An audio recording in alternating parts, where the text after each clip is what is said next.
നമസ്കാരം. സർക്കാരുമായി ബന്ധപ്പെട്ട അറിയിപ്പുകൾക്കും മറ്റു വാർത്തകൾക്കും വേണ്ടി ഈ ചാനൽ സബ്സ്ക്രൈബ് ചെയ്യാനും തൊട്ടടുത്ത ബെല്ലൈക്കൻ എനേബിൾ ചെയ്യാനും മറക്കാതിരിക്കുക. മുനമ്പം ജുഡീഷ്യൽ കമ്മീഷൻ നിയമനത്തിൽ സർക്കാരിന് ഹൈക്കോടതിയുടെ വിമർശനം. കമ്മീഷനെ നിയമിച്ചത് എന്ത് അധികാരത്തിലാണെന്ന് കോടതി ചോദിച്ചു. മുനമ്പത്തെ 104 ഏക്കർ ഭൂമി വഖഫാണെന്ന് സിവിൽ കോടതി നേരത്തെ കണ്ടെത്തിയിരുന്നു.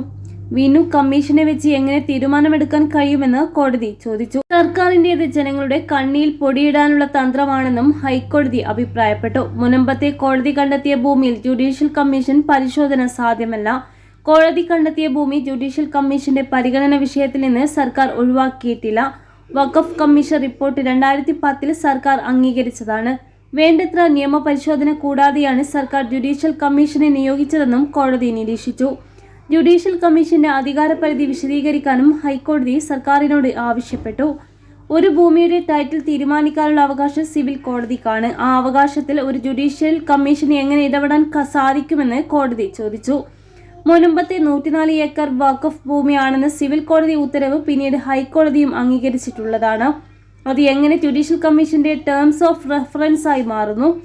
ഈ ഭൂമി ഒഴിവാക്കിയല്ല ജുഡീഷ്യൽ കമ്മീഷൻ നിയമനം. കോടതി തീരുമാനിച്ച ഭൂമിയിൽ ജുഡീഷ്യൽ കമ്മീഷനെ നിയമിച്ച് അത്ഭുതങ്ങളുടെ എന്ത് പെട്ടിയാണ് തുറക്കാൻ പോകുന്നതെന്നും ഹൈക്കോടതി സർക്കാരിനോട് ചോദിച്ചു. എന്നാൽ ജുഡീഷ്യൽ കമ്മീഷൻ നിയമിക്കാൻ അധികാരമുണ്ടെന്നാണ് സർക്കാർ കോടതിയിൽ വാദിച്ചത്.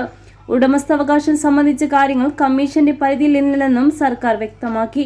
ജുഡീഷ്യൽ കമ്മീഷനെ നിയമിച്ചത് റദ്ദാക്കാമെന്നാവശ്യപ്പെട്ട് വഖഫ് സംരക്ഷണ സമിതിയാണ് ഹൈക്കോടതിയെ സമീപിച്ചത്.